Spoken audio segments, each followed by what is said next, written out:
क्या बात है खाला, ये चुप चुप क्यों लग रही है? क्या सोच रही हैं? बेटा सोच रही हूँ कि गांव वाला घर काफी दिनों से बंद पड़ा है, बहुत गंज जमा हो गया होगा। अब हसन को फुर्सत मिले तो मुझे वो वहां छोड़कर आए। लेकिन आप लोग तो यहाँ शिफ्ट हो रहे हैं ना? हाँ, ये घर भी अपना ही होगा, मगर मेरे लिए तो पहले वही वाला घर है ना, वही हमारी बुनियाद है। और फिर हमारी जमीनें भी तो हैं वहाँ पर, जमीनों से तो रिश्ता नहीं तोड़ा जा सकता। खाला वैसे आप लोग यहाँ शिफ्ट हो ही रहे तो उस घर को बेच दें, यहाँ एक अच्छा सा घर ले लें। वैसे भी हसन इतनी तरक्की कर रहा है माशाल्लाह से, तो अच्छा नहीं लगता है ना कि वो इतने बैकवर्ड से इलाके में जाके रहे। क्या दुख बनता है? अरे नहीं बेटा, हसन वहीं पैदा हुआ, वहीं पला भरा, वहीं उसकी तालीम हुई। वो हसन की पहचान है और इंसान को अपनी पहचान नहीं भूलनी चाहिए। सब कुछ बहुत ही पुरानी बातें हैं। अच्छा छोड़े, रात के खाने में क्या खाएंगे आप? क्या बनाऊं? तुम बनाओगी? हाँ तो और कौन बनाता है, मैं ही बनाती हूँ। अच्छा, वो मैंने कभी तुम्हें किचन में काम करते नहीं देखा ना, हमेशा मेहरबानो ही करती है। मेहरबानो मेहरबानो मेहरबानो मेहरबानो, जिसको देखो हर वक्त मेहरबानों की बातें करता रहता है। मतलब कि जैसे आप लोगों ने ना उसकी तस्वीर बना ली हो। और भी बहुत कुछ है इस दुनिया में करने को। भाई की तरह ना आप लोगों को भी उसने कुछ घोल के पिला दिया, पता नहीं क्या जादू कर दिया। जादू करनी ना हो तो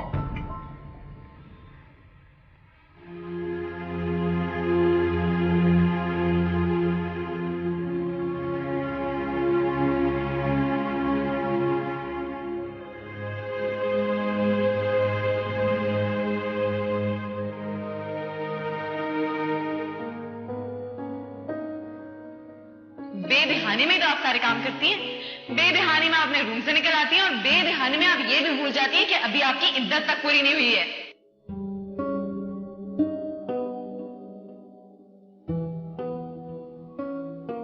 मेहरबानो,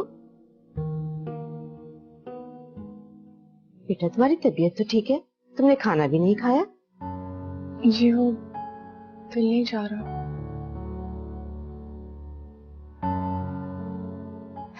देखो बेटा, अब ये सब कुछ तुमने ही देखना है। तुम्हारे ही दम से समीना में हिम्मत है।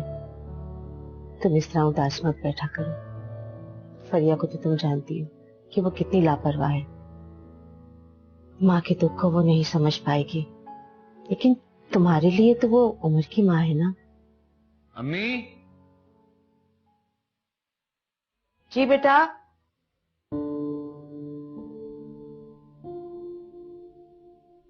बात सुनिएगा।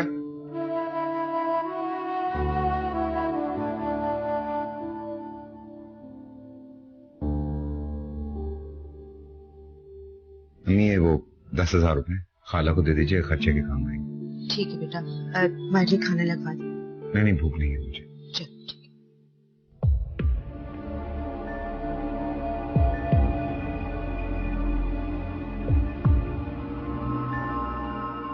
हसन था। अच्छा,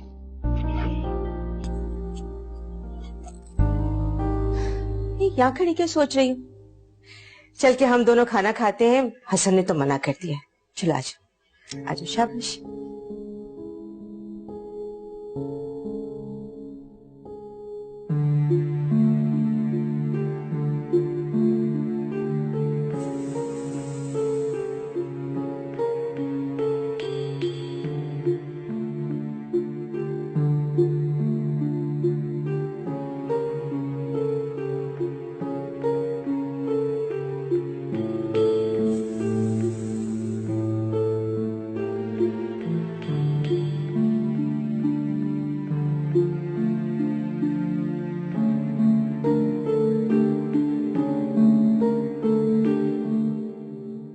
बहुत हो गया अम्मी, मेरा दम घुट रहा है यहाँ पे। बस जैसी सुबह होती है चले बस।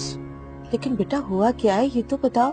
क्या बताऊं? सुबह मैं और फरिया बाहर खड़े बातें कर रहे थे, अचानक से भाभी बेख्याली में वहां पे आ गई। फरिया ने ऐसी उन्हें बातें सुनाई है कि मैं बता नहीं सकता आपको। तो तुमने रोका नहीं? उस वक्त मैंने सोचा कि इनके घर का मामला है, मैं क्या बोलूं, लेकिन अब एहसास हो रहा है कि मुझे बोलना चाहिए था। तौबा है, इस लड़की की जुबान कितनी लंबी है। कुंवारी लड़की को इस किस्म की बातें करते शर्म आनी चाहिए।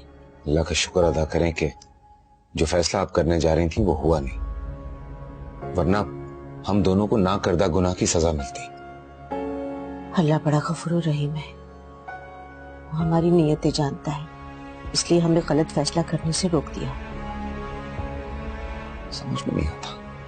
मैं ये सोचता हूँ कि हमारे सामने ये इतनी बदतमीजी करती है, हमारी गैर मौजूदगी में किस किस्म की जबान इस्तेमाल करती होगी। अरे बेटा, और तो और समीना का भी रवैया बड़ा अजीब है। आज मैं मेहरबानों के साथ बैठ के बातें कर रही थी। अरे वो बेचारी अपने बारे में और अपने माँ बाप के बारे में बता रही थी। और तुम्हें पता है, माशाअल्लाह उसने बीए पास किया हुआ।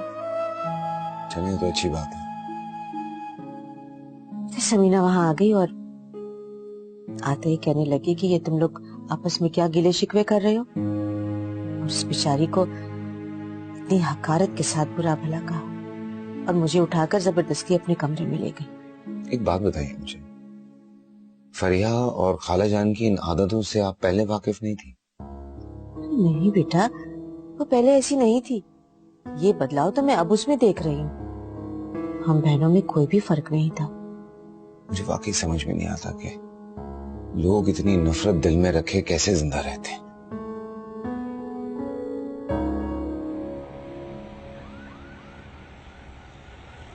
समीना, मैंने रात हसन से बात की थी, वो भी काफी परेशान लग रहा था। क्या बात है? मुझे 2-3 हजार रुपए चाहिए। इस वक्त किस लिए चाहिए? देखा आपने खाला किस तरह ही कर रही है मेरे साथ। मैं अब कुछ मांग रही हूँ तो किसी वजह से मांग रही होंगी ना, शौक तो नहीं है मुझे, कुछ चीजें लेनी है मुझे। अरे समीना, बच्ची मांग रही है तो दे दो ना। क्या करूं अमीना, तंग आ गई हूं मैं इस लड़की से। ये कोई वक्त है पैसे मांगने का? मेरा बेटा जिंदा था, मेरे हाथ पे लाके तनख्वाह रखता था तो मैं फख्र से बांटती थी, खूब खर्च करती थी। अब क्या करूं, मेरे भी हाथ खाली हैं। हाँ तो पहले भाई होते थे ना तो मुझे कभी भी पैसे मांगने की जरूरत नहीं पेश आती थी, वो खुद ही लाके देते थे। अब तो मांगने से भी कुछ नहीं मिलता। समीना, तुम भी ना, देखो बच्ची को उदास कर दिया। चलो बेटा, मैं तुम्हें पैसे देती हूँ। अरे अमीना, मेरा ये मतलब नहीं था। बस समीना, ये हमारे आपस का मामला है, और हाँ, आइंदा कभी भी मेरी बच्ची को किसी भी चीज के लिए मना मत करना। चलो आओ बेटा। खाला मैं पर्स लेके आ जाती हूँ। अरे मेरा पर्स तो मेहरबानों के कमरे में ही रखा हुआ है। चलो आओ, मैं तुम्हें पैसे दूं।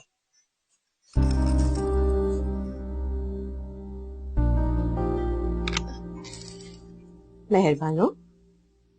मेहरबानों जी। अरे बेटा, तुम्हारे कमरे में मैंने पर्स अपना छोड़ दिया था ना। जी मैंने ये रखा है। ये पड़ा है। लो भाई तुम्हारे पैसे। भाभी कभी आप बाहर भी आ जाया करें, अकेली रूम में बोर हो जाती होंगी ना। आ जाऊंगी। पैसे कहाँ गए? इसी में तो रखे थे। क्या हुआ खाला? अरे बेटा, मैंने इसमें पैसे रखे थे। नहीं है? पैसे रखे थे? लाइन दिखाएं, मैं चेक करती हूँ। खाला, इसमें तो वाकई पैसे नहीं है। आपने इसी में रखे थे ना? हाँ बेटा, मुझे हसन ने पैसे ला के दिए थे, और मेहरबानों, मैंने तुम्हारे सामने ही तो पर्स में रखे थे पैसे।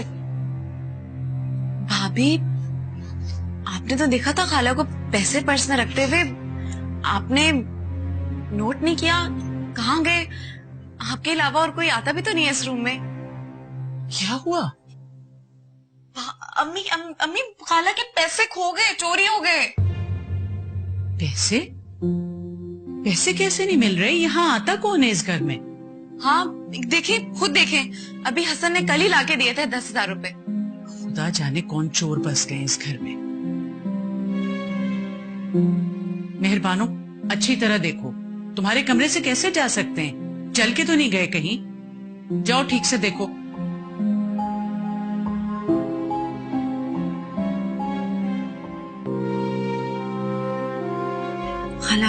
साथ आएंगे।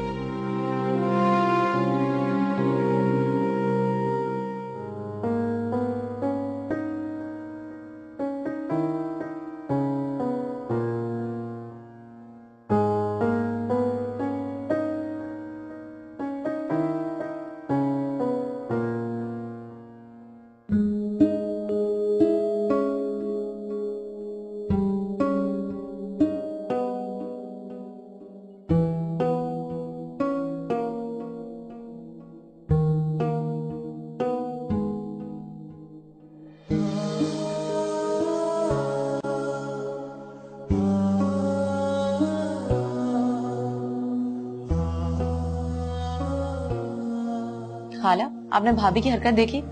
हमारी चीजें तो चुराती थी, अब तो आपके पैसे भी चुराना शुरू हो गई हैं। वैसे सच पूछो ना अमीना, तो मैं तंग आ गई हूँ इससे। बल्कि मुझे तो डर लगने लगा है। फरी की शादी का जेवर भी घर में ही रखा है। छोटी मोटी चीजों तक तो खैर थी, मगर अब तो। अम्मी, आप प्लीज उनका कुछ करें। मगर समीना, तुम इतने यकीन से कैसे कह सकती हो कि उसी ने उठाए हैं पैसे? खाला, आखिर अब भी कोई शक की गुंजाइश है? और आपने खुद ही बोला था कि उन्होंने आपको देखा था पैसे रखते हुए अपने पर्स में। हाँ, देख तो वो बड़ी अजीब नजरों से रही थी मुझे।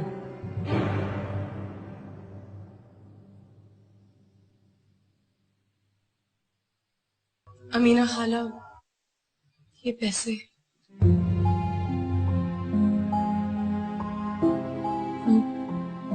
साइड टेबल की दराज से मिले।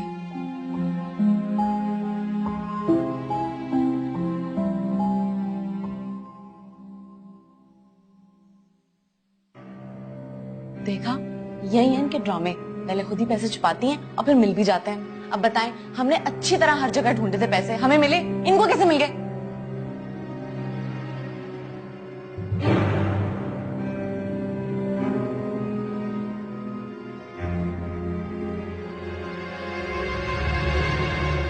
अमीना, मैं तुमसे बहुत शर्मिंदा हूँ उस परेशानी के लिए जो तुम्हें मेरी बहू की वजह से हुई। अब तो उसने तुम्हारे पैसे लौटा दिए, उसकी गलती माफ कर दो। उमर भी उसकी इन हरकतों से बहुत जजा था। अक्सर उसकी चीजें छुपा देती थी और वो बेचारा कुड़ता रहता था। लेकिन समीना, वो ऐसी लगती तो नहीं है। अब क्या कहूं तुमसे, तुम तो अपनी हो, लेकिन ये मेहरबानो मुझे कुछ नफसियाती लगती है।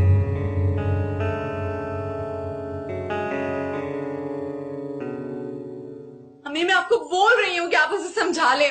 या तो वो इस घर में रहेगी ना, या मैं रहूंगी, वरना ना मैं अपने आप को मार लूंगी। अल्लाह ना करे बेटा, ऐसे क्यों कह रही हो? तुम्हारे सिवा इस दुनिया में मेरा है ही कौन? तो फिर उसे समझाए कि मेरे रास्ते में आना बंद करे।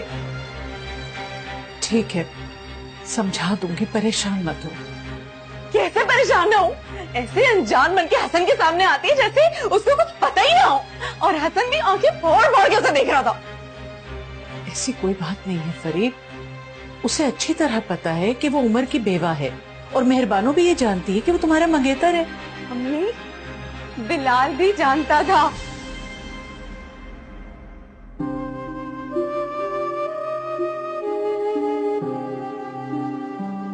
मैं तो सारी पैकिंग कर ली है, बस आप भी कर लीजिएगा तो। क्या बात है, आप कुछ परेशान लग रही हैं आप? समीना ने आज बड़ी अजीब बात बताई है। क्या हुआ? वो कह रही थी कि मेहरबानों को कोई नफसियाती मसला है। वो अपनी ही चीजें घुमाकर अपने ही कमरे में ढूंढ ढांड कर बरामद करती है। बेटा, ये कोई नफसियाती मसला है क्या? क्या बातें कर रही हैं अम्मी आप? उस गरीब की हालत देखी आपने उमर की डेथ के बाद? नहीं, वो समीना कह रही थी कि उमर की जिंदगी में भी उसकी यही हालत थी, जिसकी वजह से उमर बहुत परेशान था। पर समीना बता रही थी कि उसका एक्सीडेंट भी मोबाइल भूल जाने की वजह से ही हुआ है। अल्लाह का नाम ले अम्मी, उस बेचारे की मौत एक हादसा थी, और उसकी मौत का इल्जाम उसकी बीवी को ठहरा। अम्मी, इस मौजू पे बात मत करें प्लीज। लेकिन बेटा, पैसे रखते हुए मुझे सिर्फ मेहरबानों ने देखा था, और तो कोई नहीं था वहां। अगर वो पैसे मेहरबानो अपने कमरे में रख सकती है तो फरिया क्यों नहीं रख सकती? लेकिन फरिया तो कमरे में थी नहीं, तो फिर वो कैसे ले जा सकती है? अच्छा प्लीज मुझे आप ये बताइए कि आप सुबह मेरे साथ मुल्तान चल रही हैं या आप यहीं रुकेंगी? बेटा तुम मुझसे क्यों नाराज हो रहे हो? नाराज नहीं हो रहा हूँ मम्मी, सच बात कर रहा हूँ। ये आपकी मासूमियत है ना, किसी दिन इसकी वजह से बहुत नुकसान उठाना पड़ेगा हमें। आप खाला की बातें ना सुने, मैं सच कह रहा हूँ आपसे। बेटा वो मेरी बहन है और वो किसी का बुरा नहीं चाह सकती। नाइंसाफी, वक्त और हालात पत्थर के इंसान को भी बदल देते हैं और ये तो फिर भी खाला जान है। और हमेशा तस्वीर का दूसरा रुख देखना चाहिए, मत भूलिए इस बात को। पहले उसने मेरे बेटे को फांसा, अब वो हसन के सामने मजलूम होने का नाटक रचा रही है।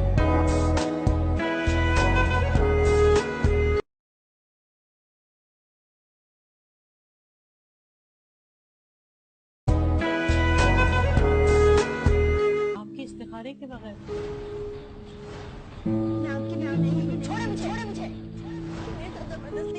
कोई शौहर अपनी बीवी के साथ जबरदस्ती करता है। कल रात को भी उन्होंने मुझे तलाक दी है। आओ भाई बैठो। क्या देख रही हो? अरे क्या देखूंगी, अब तो किसी चीज में दिल ही नहीं लगता, किसी तरह वक्त नहीं गुजरता। बस ये लगाकर बैठ जाती हूँ कि जरा जहन बढ़ जाए। सच पूछो तो अगर फरी ना होती तो मैं उम्र के साथ ही कुछ खा के मर गई होती। समीना, जवान बच्चे के मौत के बाद जिंदा रहने का कोई जवाब नहीं है मेरे पास। समीना मैं समझ सकती हूँ तुम जिस तकलीफ से गुजर रही हो, मगर ये अल्लाह की आजमाइश है और इसे सब्र से बर्दाश्त करना हमारा फर्ज है। समीना, तुमसे एक बात पूछूं, अगर बुरा ना मानो तो? कहो।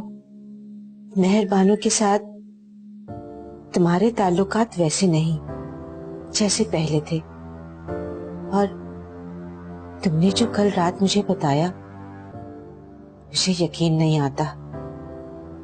मेहरबानों कितनी मासूम लगती है, वो ये सब कैसे कर सकती है? खास लोग जो बज़ाहिर बहुत मासूम नजर आते हैं, उनकी मासूमियत के पीछे बहुत सी ज्यादतियां छुपी होती हैं। मेहरबानो असल में वैसी नहीं है जैसी नजर आती है। पहले उसने मेरे बेटे को फांसा, उस वक्त जब हम उसका रिश्ता फरी की दोस्त से तय कर चुके थे, और फिर एक सरसरी सी मुलाकात शादी तक पहुंच गई। तो क्या सड़क पे मुलाकात हुई थी? मैंने तुम्हें बताया था ना। हाँ, लेकिन उस वक्त मैंने इतना गौर नहीं किया। तुम खुद सोचो, वो उमर जो किसी लड़के की तरफ आंख उठाकर नहीं देखता था, मुझसे कहता था कि जहां आप मेरी शादी करेंगे मैं वहीं करूंगा। उस लड़की से मिलते ही बदल गया और कहने लगा कि ये रिश्ता तोड़ दे, अब मुझे उससे शादी करनी है। और अब वो हसन के सामने मजलूम होने का नाटक रचा रही है ताकि उसे भी अपनी तरफ खींचे। यकीन नहीं आता कि मेहरबानो ऐसी हो सकती है। और उसके बाद तो उसने हद कर दी। फरी के नाम से मुझसे कहा कि वो बिलाल से शादी नहीं करनी चाहती। शुक्र है कि मैंने अकल से काम लिया और फरी से पूछ लिया। वो बेचारी तो हक्का पक्का रह गई।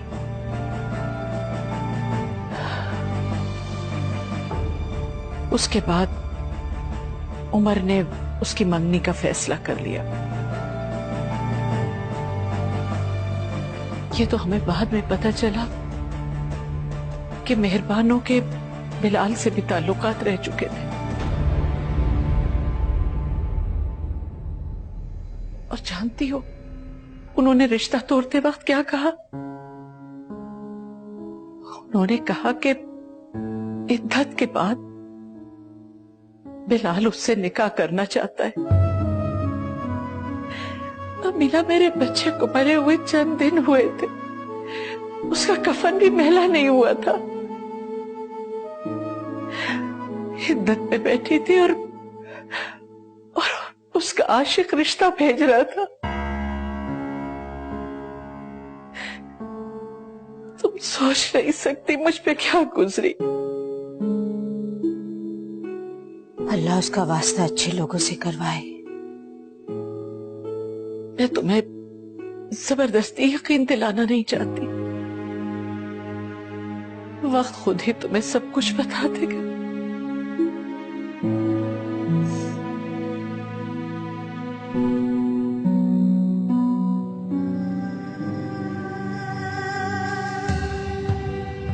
ये मेरे साथ क्या हो रहा है? मैं और बिलाल। या अल्लाह, मुझे इस मुश्किल से निकाल दे। इतना बड़ा इल्जाम।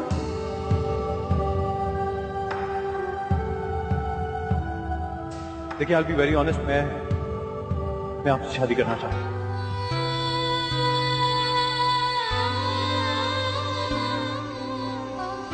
अब क्या घुमा दिया इसने? अम्मी, वो मेरी घड़ी, आपको पता है मैं तो इधर उधर रख के भूल जाता हूँ। वो वाली वॉच, वो तो बाहर सोफे में भूल गए थे, मैंने उठा के फ्रिज पे रख दी थी, लेके आऊं? ये सब फरीहा करा रही थी मेरे साथ। यानी ये उसका बचपना नहीं था, ये उसकी मेरे लिए नफरत थी। कहाँ जाऊं? मैं किसे बताऊं कि ये सब मैंने नहीं किया? मेरे साथ यहाँ कुछ भी हो सकता है। मैं अपने ही शौहर के घर में कितनी गैर महफूज हूँ।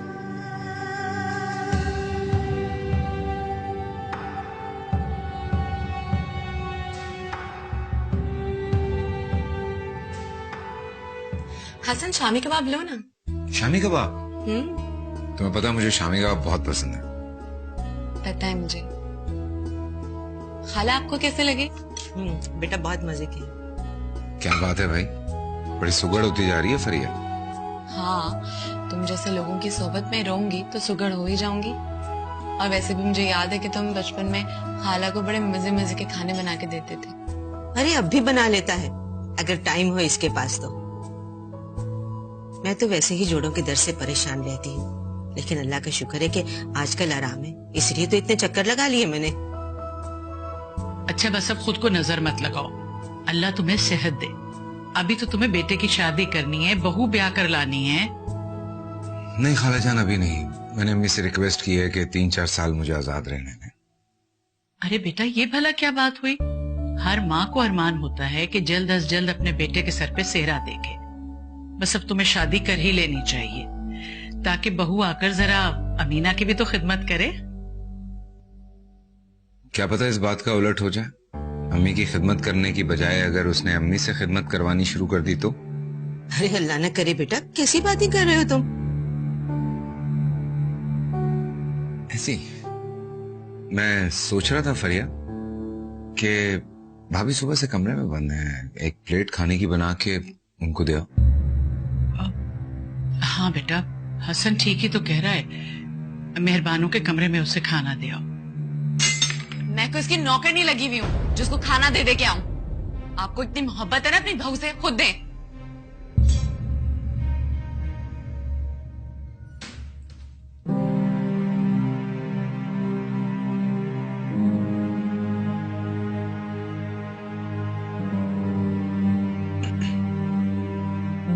मेरी समझ में नहीं आता फरी कि तुमने क्यों इतनी बदतमीजी।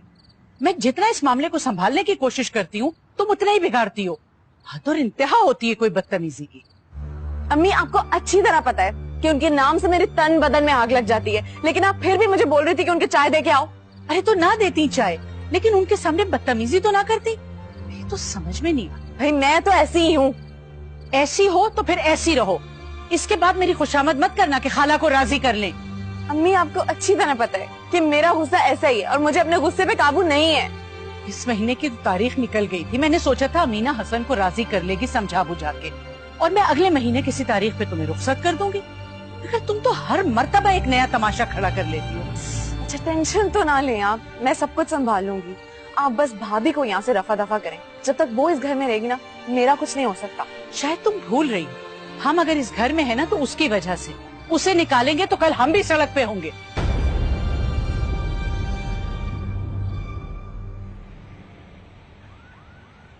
समीना, हसन ने इनकार तो नहीं किया, लेकिन फिलहाल वो शादी नहीं करना चाहता। तुम तो जानती हो कि इस रिश्ते में कितनी उलझनें पैदा हुई हैं। ये बार बार इनकार इकरार से वो उकता सा गया है। अमीना, मैं क्या करूं? फरी में अभी तक बचपना है, लेकिन उसे तुमसे और हसन से खास किस्म की उनसियत है। ये बात उसने खुद मुझसे कही है, और इसी वजह से वो अपने आप को बदलने को भी तैयार है। समीना, मैंने इससे कब इनकार किया? लेकिन मैं हसन के साथ कोई जोर जबरदस्ती नहीं करना चाहती। मैं चाहती हूँ कि वो फरिया के हक में खुद फैसला करे। तुम परेशान मत हो, मैं हसन से बात करूंगी। खाला, आई एम सॉरी खाला, मुझे ना बस गुस्सा आ जाता है बहुत ज्यादा। और आप प्लीज नहीं जाए, घर बिल्कुल सूना हो जाएगा आपके बगैर। अरे बेटा, मैं तो पहले ही जा रही थी, तुमसे नाराज होकर थोड़ी जा रही हूँ। फिर आ जाऊंगी। अच्छा, भाभी से तो मिल लें। अरे छोड़ो बेटा, ऐसे ही दिल खराब होगा। और वैसे भी चेहरे से जो लोग नजर आते हैं वो अंदर से होते नहीं। तुम समीना का और अपना ख्याल रखना। चले? चलो।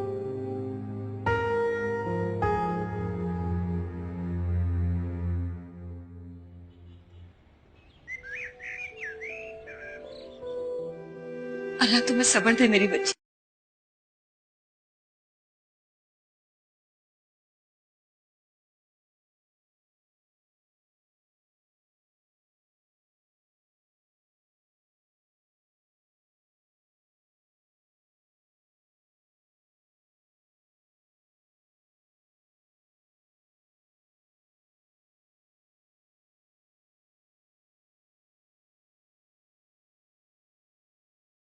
मेरा तो अब कोई दुख सुनने वाला भी नहीं है।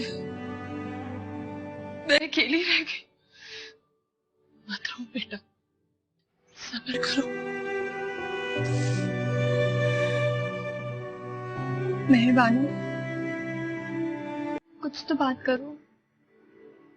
नहीं सबा, मुझे तुमसे कोई शिकायत नहीं है।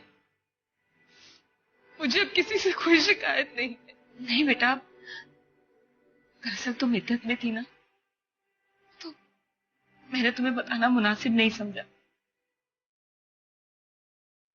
और फिर इसके ससुराल वालों को जल्दी भी बहुत थी, उन्होंने वापस जाना था, इसीलिए मजबूरी में इसका निकाह करना पड़ा। और फरहत के जाने के बाद तो मैंने वैसे भी सोच लिया था कि ये घर अब मैं किसी को भी किराए पर नहीं दूंगी। वो मेरी किराएदारी नहीं, मेरी बहन जैसी थी। और जैसे मेरे लिए सबा है, बिल्कुल वैसे ही तुम मेरे लिए हो। अभी भी कुछ दिनों के बाद दुबई चली जाएगी और मुझे सऊदी अरब जाना है। इसीलिए बेटा मजबूरी में मैंने वो घर फरोख्त करने के लिए सोचा। मैं तो सिर्फ तुमसे ये पूछने आई थी कि उस घर में जो फरहत का सामान रखा हुआ है उसका क्या करना है। खाला, आप लोग भी मुझे छोड़ के जा रहे हैं। मुझे सब लोग छोड़ के चले जाते हैं। एक मैके के नाम पे आप ही का तो घर था मेरे पास, अब तो कुछ भी नहीं रहेगा।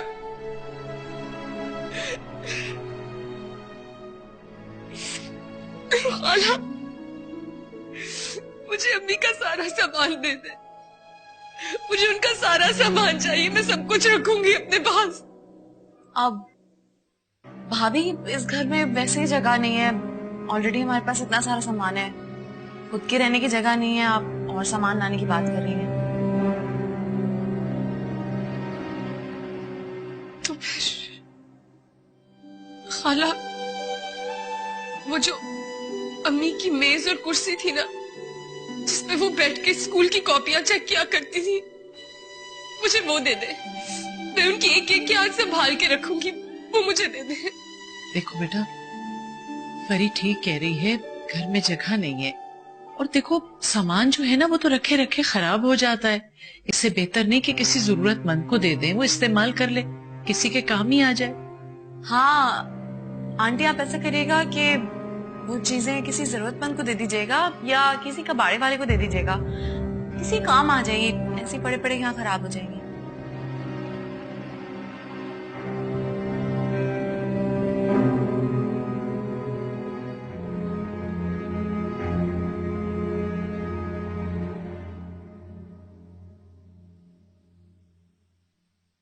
अम्मी वो भाभी की इद्दत तो अब खत्म हो गई होगी। हाँ, सबीना बता रही थी कि उसकी इद्दत खत्म हो गई है। तो अब क्या हालात है वहां पे? पता नहीं बेटा, और मैंने कुरेदा भी नहीं।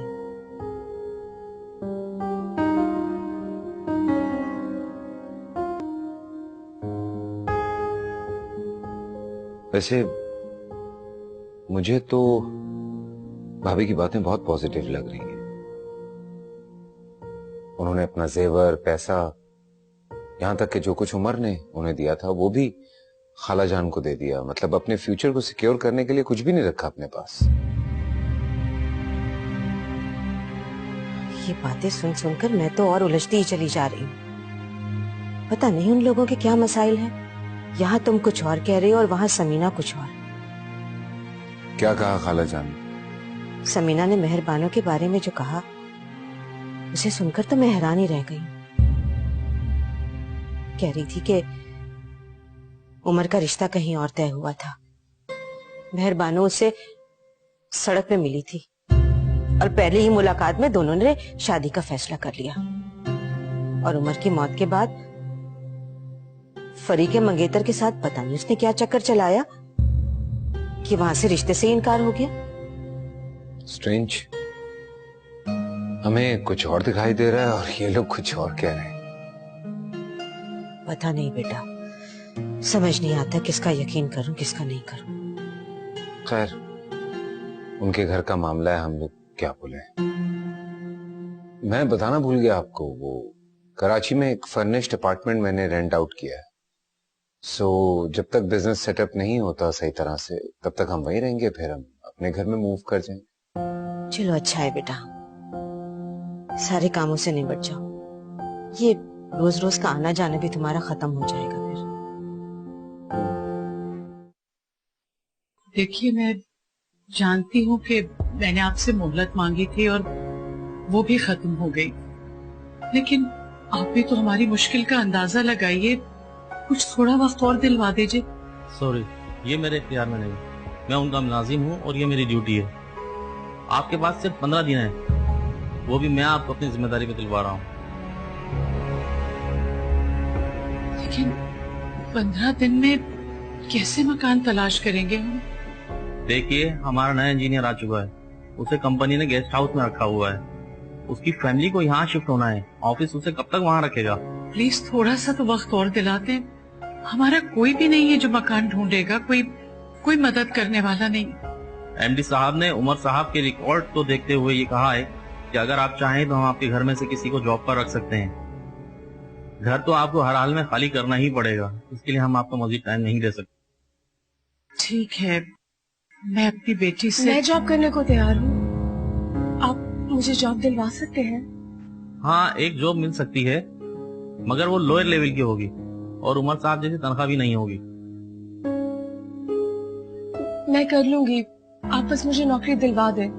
ठीक है, कल आप ऑफिस आ जाइए, वहाँ जो भी फॉर्मेलिटीज होंगी वो पूरी हो जाएंगी। जी बहुत शुक्रिया। ओके, मैं चलता हूँ।